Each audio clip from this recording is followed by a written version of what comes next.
Lumipas at magbago ang panahon. Iisa at nakatatak ang kauna-unahang himpilan sa paghahatid ng serbisyo publiko at balita. Ito ang Radio Mindanao Networks.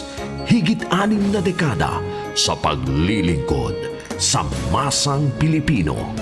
Sa Metro Manila, ito ang DZXL 558 Radyo Trabaho, ang inyong gabay sa hanap buhay.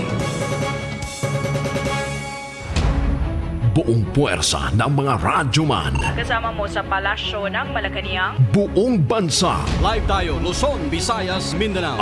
RMN News Nationwide. Mabuhay Pilipinas, umaga po ng Huwebes. Mga kasama kami yung mga radyoman. Ako si Buddy Oberas. 21 na po sa buwan ng Mayo 2020. Ako si radyoman Willie Delgado Jr. Live po tayo nationwide sa lahat ng RMN stations. Live din sa WRMN New York, USA. At sa Facebook, Rmn News. Headlines. RMN News Nationwide. Second wave ng COVID-19 cases sa Pilipinas may tuturing na first major wave ayon sa Department of Health.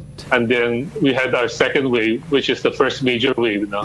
Pilipinas inimbitahan ng isang Chinese pharmaceutical company para sa global clinical trial ng bakuna para sa COVID-19. Nakamalaking pharmaceutical company ng China ay nag-alok na isama tayo sa kanilang global clinical trial. PhilHealth, bubusisiin muli ang 8,000 piso na COVID-19 package. One for all components covered by the package. 10 milyong Pilipino posibleng mawalan ng trabaho dahil sa COVID-19 pandemic ayon sa DOLE. Business establishment going into temporary closure. Panukalang magpapataw po ng buwis sa digital services gaya ng Netflix, tinawag na Kill Bill ni DFA Secretary Teodoro Locsin Jr.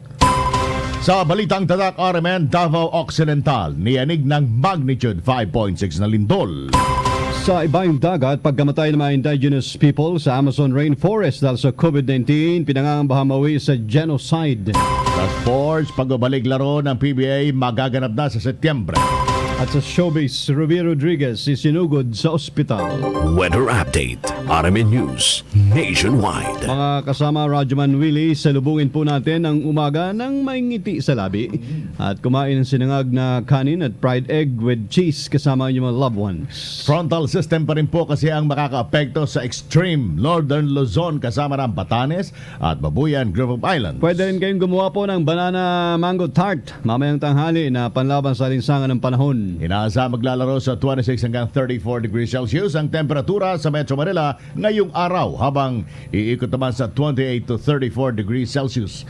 Ang temperatura sa Metro Cebu at 26 to 32 degrees Celsius sa Metro Davao. Bantayan lamang po mga magulang na maigi ang mga sinampay habang kayo po abala sa panood ng telebisyon. Makakaranas pa rin po kasi ng amang nalalabing bahagi ng Visayas at Mindanao ng manakanakang pagulan bunsod ng easterlies at localized thunderstorms. Sumigat po ang araw, 5:27 na umaga. At lulubog mamayang alas 6:19 ng hapon. Bayanihan laban sa COVID-19.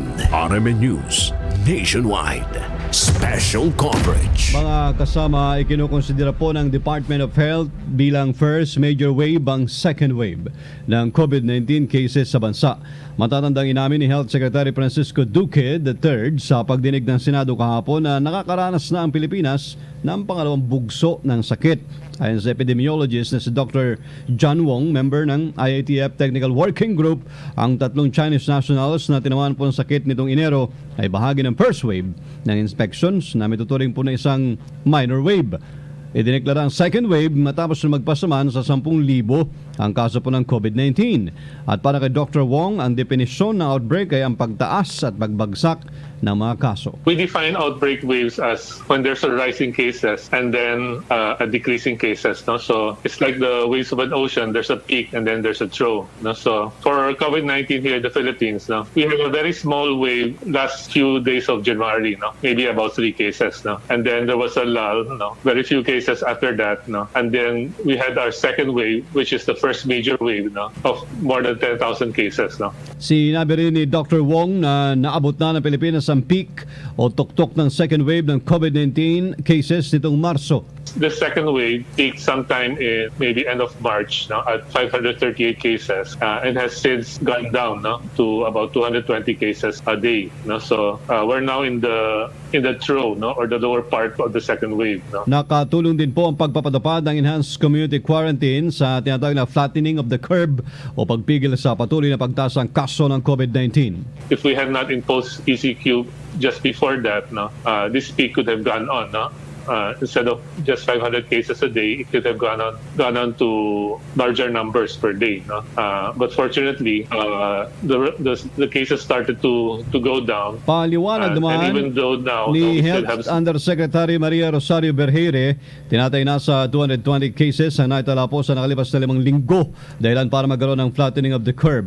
Kaya't muling palala ng Berheire sa publiko mga kasama, panatilihin pong sundin ang mga health at safety measures na nilatag ng pamahalaan para mapigilan ang pagkalat ng COVID-19. Ang pinaka-importante po sa atin ngayon is ma-prevent natin kung anumang wave yung dadating po sa atin. If it's the second major wave at kung anuman pong pagtaas ng kaso, ang lagi po natin aalalahanin na lagi lang po natin gagawin ang mga sinasabi sa atin ng ating kagawaran ng kalusugan, ng ating gobyerno, practice hand washing, physical distancing, proper cough etiquette, wearing of mask, and regular disinfection.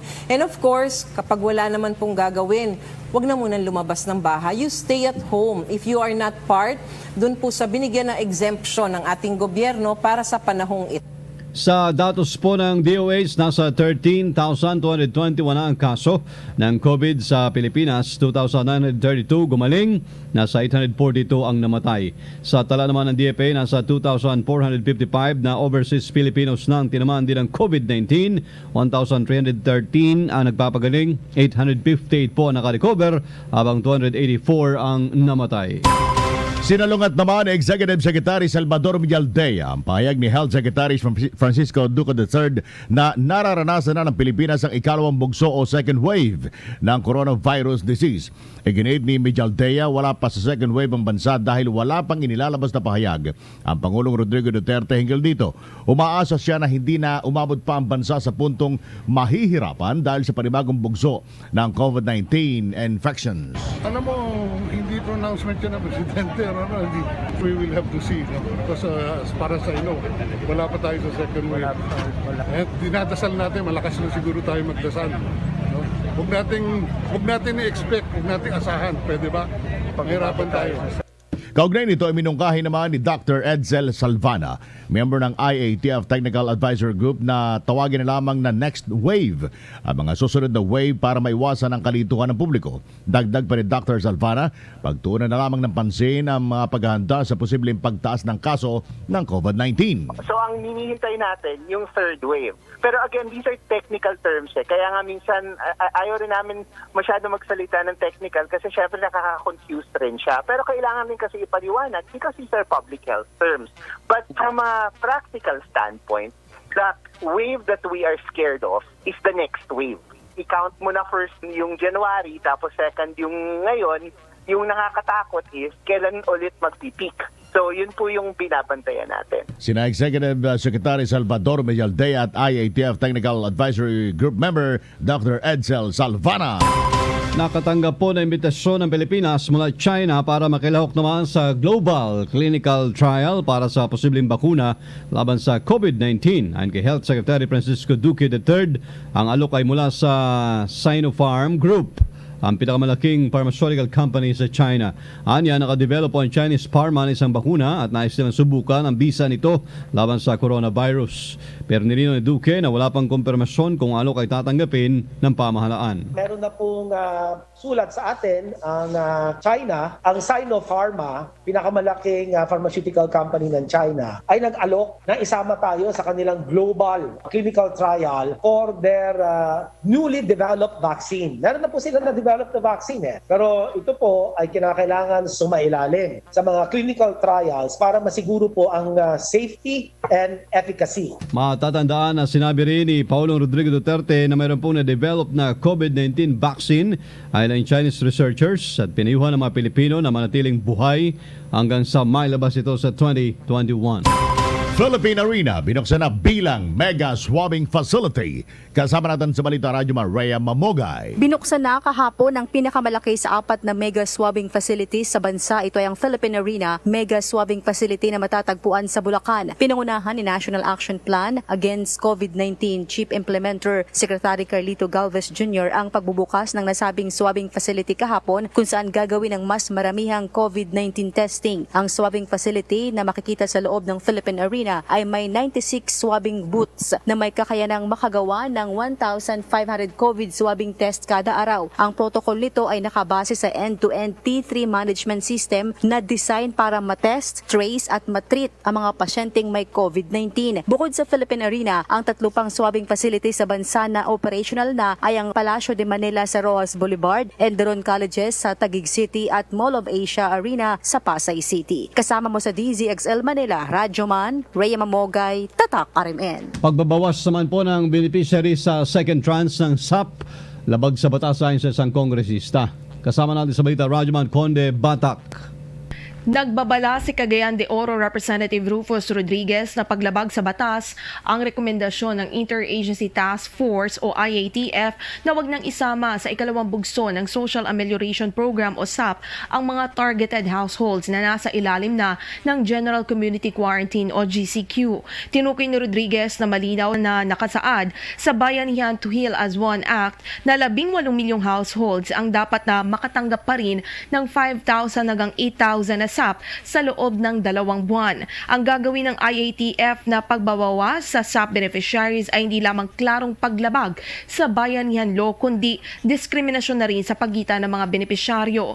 Dahil dito hinikayat ni Rodriguez si Pangulong Rodrigo Duterte na atasan ang IATF na panatilihin ang bilang ng mga benepisyaryo ng SAP.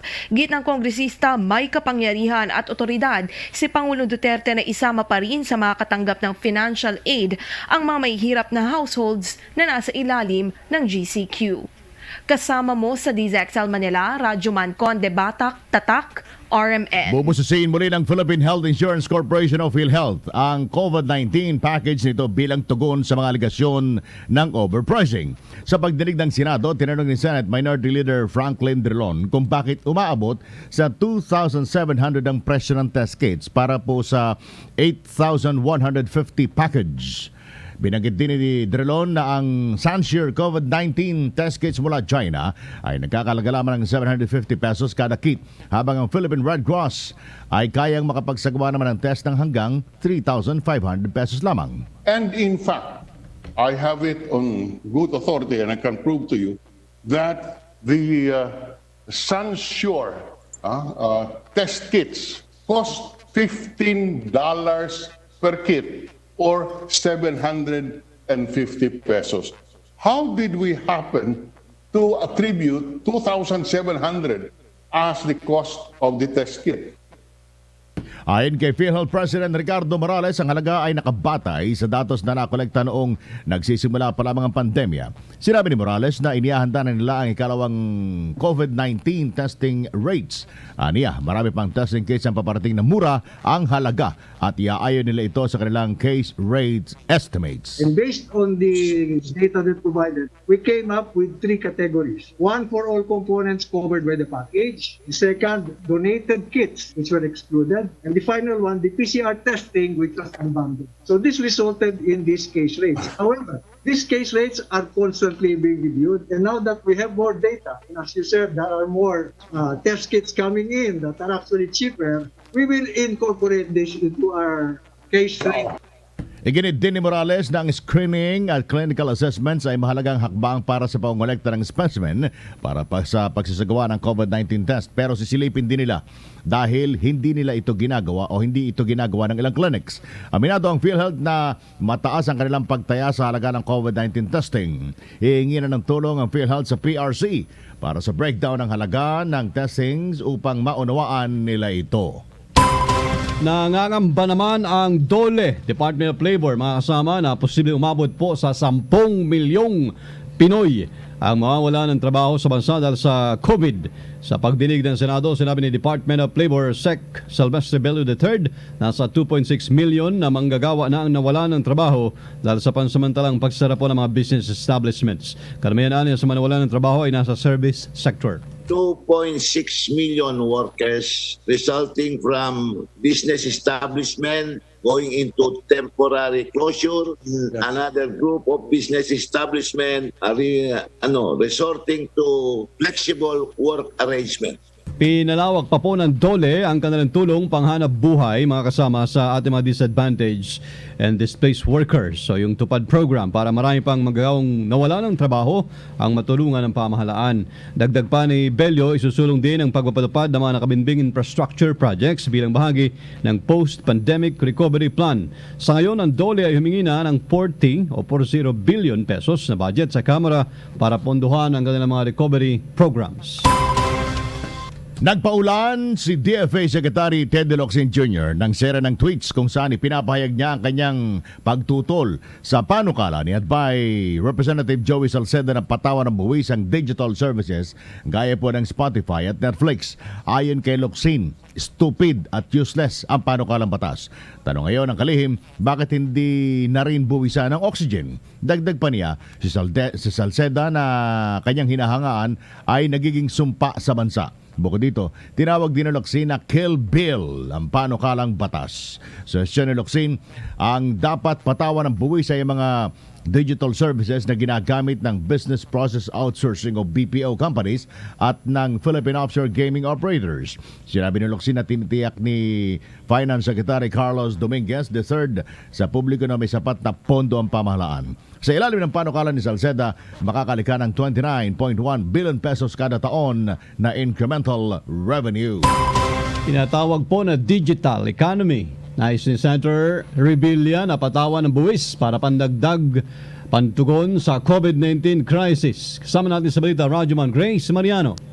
Inihain ni Senator Ramon Bong Revilla Jr. ang Senate Resolution No. 410 na nagpapataw ng buwis sa digital economy na lumalago ngayon bunga ng mga ipinapatupad na community quarantine. Ayon kay Revilla, ang pagpapataw ng buwis sa digital economy ay isang oportunidad para mapataas ang koleksyon ng gobyerno at madagdagan ang pantugon sa COVID-19 crisis. Ipinaliwanag ni Revilla na ang kikitain dito ay maaaring pantustos sa National Economic Recovery Plan, lalo na sa rehabilitasyon ng mga apektadong industriya at sa konstruksyon ng makabagong paaralan na kumpleto sa digital technologies at laboratories. Tinukoy ni Revilla na may mga bansang technology advanced na tulad ng Norway, Australia, Japan, France, South Korea, United Kingdom, Singapore at Malaysia ang nagpasa na ng kani-kanilang bersyon ng digital service tax laws at umiiral na ito para makapangolekta ng buwis.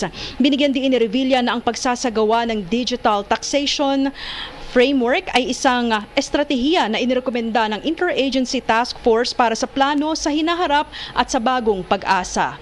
Kasama mo sa DSXL Manila, Radyoman Grace Mariano, Tataka, Rmn. Sa Marawi City Satellite Market at Mobile Stores, inulunsad sa loob ng transitory sites. Kasama natin sa Balita Radyoman, Divina Suso ng Rmn Iligan. Binuksan kahapon ng umaga ang dalawang satellite market sa loob ng temporary shelter sites sa Barangay Sagunsungan at Barangay Buganga dito sa lungsod ng Marawi. Kasama dito ay ang launching ng mobile store sa mga barangay sa lungsod. Ito ay bahagi ng COVID-19 response as we rebuild Marawi project ng UN Habitat na sinimula noong Marawi Siege ng taong 2017. Tinatayang aabot sa 2,000 mga internally displaced persons sa transitory shelter sites at mga residente sa mga kalapit barangay ang maseserbisyuhan ng naturang mga merkado. Kasama mo sa DXIC Iligan City, Radyoman Divina Suson, Tatak, RMN. Abangan sa Balitang Tatak RMN, magnitude 5.6 na lindol, ginulantang ang Davao Occidental. Sa sports, PBA, aarangkada muli sa Setyembre. Magbabalik ang RMN News Nationwide. Ay, buti na lang walang pasok si Alfred at ang mga bata. Maiging nasa loob ng bahay ang aking pamilya para makaiwas sa sakit natin ng virus na yan.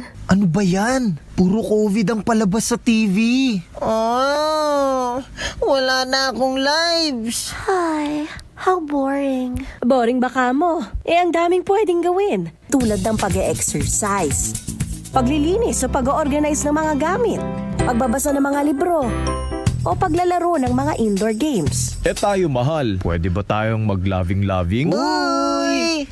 Sorry mahal ha. I'm practicing physical distancing eh. At saka magiging busy ako. Gagawa ako ng vlog. Vlog? Tama ang narinig nyo. And the title would be Ang Maparaan na Nanay 2.0. Protektahan ang pamilya laban sa COVID-19. Manatili sa loob ng bahay para sa ligtas na pamumuhay. Isang paalala mula sa RMN Networks. WHO has been assessing this outbreak around the clock. We have therefore made the assessment that COVID-19 can be characterized as a pandemic. Patuloy ang paglaban, pero hindi mo alam kung nasaan ang kalaban. Tumataas ang bilang ng mga tinatamaan at namamatay. The Department of Health reported new COVID-19 cases. The details of these new cases are currently being validated by our teams. Pero paano ito mapipigilan?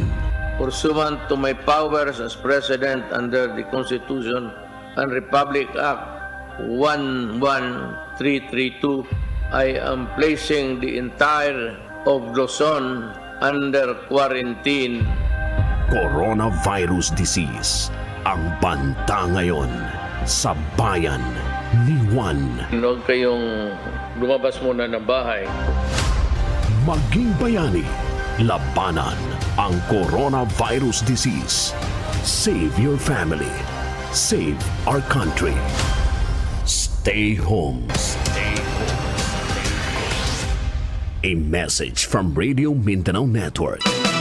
Balitang Tatak RMN. Sa Region 1 maasama, meron pong 3 buwang gulang na bata at pinakabata ito na tinamaan ng COVID-19 pero gumaling na. Kasama po natin sa magandang balita live via Zoom, Radyoman Badsag Talaw ng IFM Dagupan. Nakalabas na sa isolation facility ang 3 buwang gulang na sanggol sa San Fernando City sa La Union matapos ng magnegatibo ang resulta ng COVID-19 test nito. Ito ang pinakabatang tinamaan ng COVID-19 sa buong Region 1. Ang sanggol na mula sa Barangay Biday sa nasabing lungsod ay unang na-admit noong April 27 matapos magpositibo sa nakakahawang sakit. 2 beses itong kinuhanan ng swab test at parang nagnegatibo na ang resulta nito. Ito na din ang ika-4 na gumaling sa COVID-19 sa San Fernando City. Samantala, nananatili naman sa 63 bilang ng confirmed COVID-19 case sa buong Region 1. Kasama mo mula dito sa IFM Dagupan, Radyoman Badsag Talaw, Tatak, RMN. Archdiocese of Cebu ipinagutos na ang pagbubukas ng mga simbahan. Kasama natin sa Balita Radyoman, Ken Galinea ng RMN Cebu. Ken? Babalikan natin si Ken Galinea, mga kasama. Sa iba pang balita muna tayo sa Davao Occidental, magnitude 5.6 na lindol yumanig. Kasama natin sa balita, Radyoman Renz Barbarona, RMN Davao. Niyanig ng magnitude 5.6 na lindol ang Davao Occidental bandang alas 8:45 kagabi. Sa datos ng PHIVOLT, sentro nito ang Jose Abad Santos, Davao Occidental, kung saan may lalim ito na 83 kilometers. Sa report, naramdaman ang pagyanig dito sa Davao City. Intensity 3 sa Glan, Sarangani, Intensity 2 sa General Santos City, Intensity 4 sa Malongon, Sarangani, Intensity 3 sa Alabel, Sarangani, Intensity 2 sa Kiamba, Sarangani, General Santos City, Tupi, South Cotabato.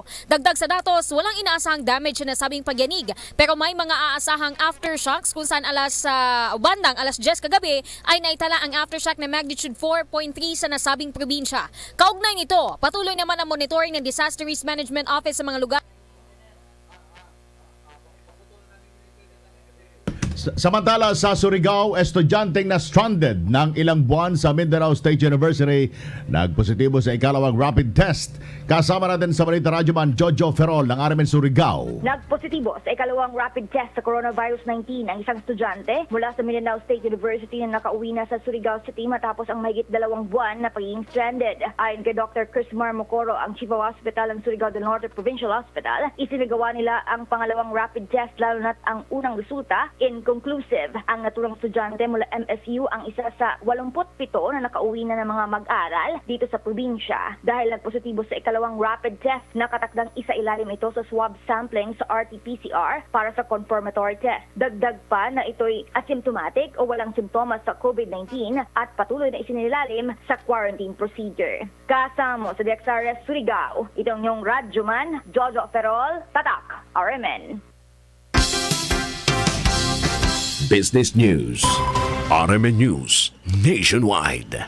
Nagbabala po ang Philippine Competition Commission o PCC sa mga negosyante sa bansa, mga kasama na hindi po sumusunod sa suggested retail price ng pamahalaan.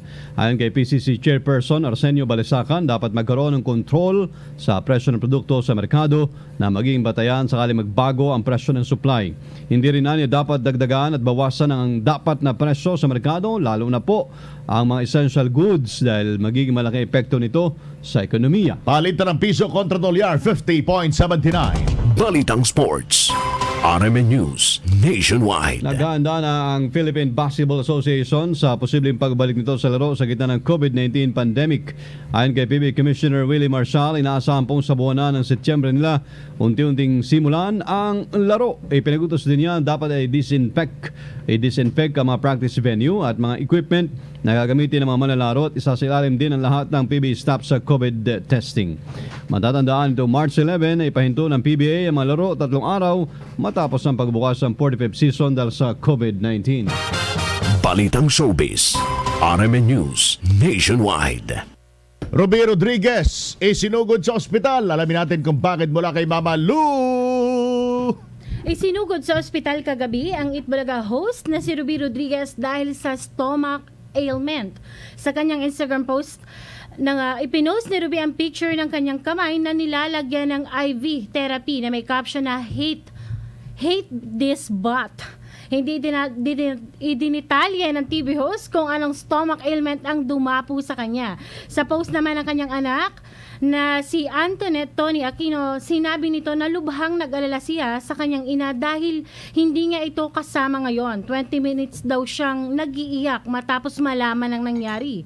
Nagbilin pa si Tony sa ama na si Mark na alagaan si Ruby. Nakabase ngayon ang 22 years old na si Tony sa California at engaged na noong 2018 sa kanyang fiancé na si Ricardo Centurion na nagsisilbi sa US Army. Para maging updated sa showbiz happenings, bisita ang aming Facebook page, RMN DCXL 558 Manila at mag-subscribe sa aming YouTube accounts, DCXL Events at DCXL Radyo Trabaho. Yan ang trending chika ngayong Thursday morning. Ako si Mama Lou, Tatak, RMN. Balitang Tatak RMN. Balikan natin ang naudlot na balita buhat sa RMN Cebu. Yung Archdiocese of Cebu pinagutos sa po ang pagbubukas ng mga simbahan. Kasama natin sa balita, Radyoman Ken Galinea, RMN Cebu. Pagkaraan ng mahigit 2 buwan, muling nagbukas sa mga simbahan sa probinsya ng Cebu para sa gustong bumisita at magdasal matapos isinailalim na simula kahapon ang lalawigan sa General Community Quarantine o GCQ. Sa kanyang circular kahapon, iniutos na ni Cebu Archbishop Jose Palma na muling buksan sa publiko ang mga simbahan sa mga lugar na nasa ilalim na ng GCQ. Ngunit nilinaw ng Arsobispo na suspendido pa rin ang public mass at iba pang mga religious activities sa ngayon. Hinimok ni Palma ang mga parokya na ihanda ang kanilang mga simbahan para sa posibleng pagbabalik na ng public mass sa mga darating na araw alinsunod sa COVID-19 protocols. Kasama po sa RMN Cebu ang inyong radyoman Ken Galinea, Tatak, RMN. World News. RMN News Nationwide. Pinangangambahan ngayon na mauwi sa genocide o pagkaubos ng mga indigenous people ang nakatira sa Amazon rainforest matapos na marami dito ang nasawi dahil sa COVID-19. Ayon kay Manaus Mayor Arthur Virgilio Neto, kumalat na rin ang virus sa mga tribo na nakatira sa mga liblib na lugar sa kagubatan. Aniya, hindi rin naman nagpapakita ng pagmamalasakit sa kanila ang gobyerno ng Brazilian President Jair Bolsonaro dahil sa kakulangan ng suportang medikal. Samantala, umabot na ngayon sa 275,000 ang positibo sa COVID-19 sa Brazil at umabot naman sa 18,130 ang naitalang namatay. Stay home mga kasama at kung lalabas mag-face mask. Tumutok din sa lahat ng RMN stations nationwide sa mga updates at susunod na programa. Kami po ang inyong mga nagagandahan na laking radyoman. Ako si Buddy Oberas. Ako si Willie Delgado Jr. Mabuhay Pilipinas! Hatid sa inyo ng buong puwersa ng mga radyoman. Buong bansa. RMN News Nationwide. Pamamaga na may kasamang kirot at sakit ng katawan ba ang nararamdaman mo? Isanton Plus Herbal Capsule na yan mga kasama, ha? Ang taglay po niya ay anti-inflammatory properties para tulong tanggalin ang pamamaga at pananakit po ng kasukasuan. Lahat po yung mga paga, ano ba? Kahit 40 ngayon, masakit-sakit na rin ang kasukasuan eh. Iba ng panahon talaga. Ay, pagka naka-santon ka, mapaputlos ka ni Kenny Loggins. Pwede pa. Mag-umpugan yung mga tuhod na yan. Pwede pa. At syempre ho, kapag may arthritis, magkaminsan yung iba, may sinusitis naman. At ang pinakamatindi para sa ating mga kagwapuhan, kapag may prostate enlargement, huwag naman sana magkaroon, ha? Kaya po ito mga inflammatory diseases na ito, tama si Radyoman Willie, Isanton Plus Herbal Capsule para mapaputlos ka! Makapagaya ka kay Kenny Loggins. Garantisado po at epektibo. Available sa inyong mga piling butika, lahat sa South Star at sa The Generics Pharmacy. Samahan din po ng pag-inom ng alkaline base na vitamin C. Ito po yung Mighty C. Mighty C mga kasama, ha. Magandang kombinasyon at epektibo rin po. Para sa lehitimong supply ng produkto ng Doc Samaritan, huwag kayong bibili kung saan-saan. Mag-text lang po kayo sa 0927-519-2267 para sa advance order o para sa pa-deliver. Kung kinakailangan po, dadalhin niya ni Kiko sa inyo. Kape naman sa umaga. Ang Nature Soya Coffee ay pwedeng makatulong po sa ating kalusugan. Napatunayan na pwedeng uminom din pala nito yung mga bata ho, ha. Wala kasi siyang caffeine kaya pwede. At syempre tayo mga thunders, mga damatans, once upon a time. Paborito natin to. Nature Soya Coffee. Yung may mga nervous din po, magandang solusyon ang Nature Soya Coffee. Iwasan din po iba't ibang uri pa ng sakit gaya ng cancer, bukol, cyst. Nature Soya Coffee may taglay na isoflavones gaya ng genistein at digoxin. Para maliban sa mapapaputlos ka, ay mapapasabi ka pa rin sa pag-inom ng Nature Soya Coffee ng mga katagang soya. Ultimatum na iri ay pag hindi pa nakuha, gay ari pwede. Yan ang pandiinan. Ito ho yung Santone Plus Gold. Mas pinahusay, mas pinagaling, mas pinabisa mga kasama. Extracted na mangosteen, malunggay, ampalaya, garlic at spirulina ho, ha? Epektibo to sa may mga diabetes. Kaya yung mga taga Barangay Abra de Ilog sa hometown ko na nakikinig palagi. Good morning, good morning. Subukan Subukan nyo na. Kuya Benchi Magsino, ang Santone Plus Gold. Napakabisa niyan. Para yung pag-akyat ng mga mangyan sa bundok ay mabilis lalo. Ayaw. Opo, ha? Kung baga sa saklayan ng chow. Santone Plus Gold, mga sama. Available din po sa inyong DCXL Radio Trabaho Station, ha? O paano? Breakfast na. Salamat. Oras! 33 makalipas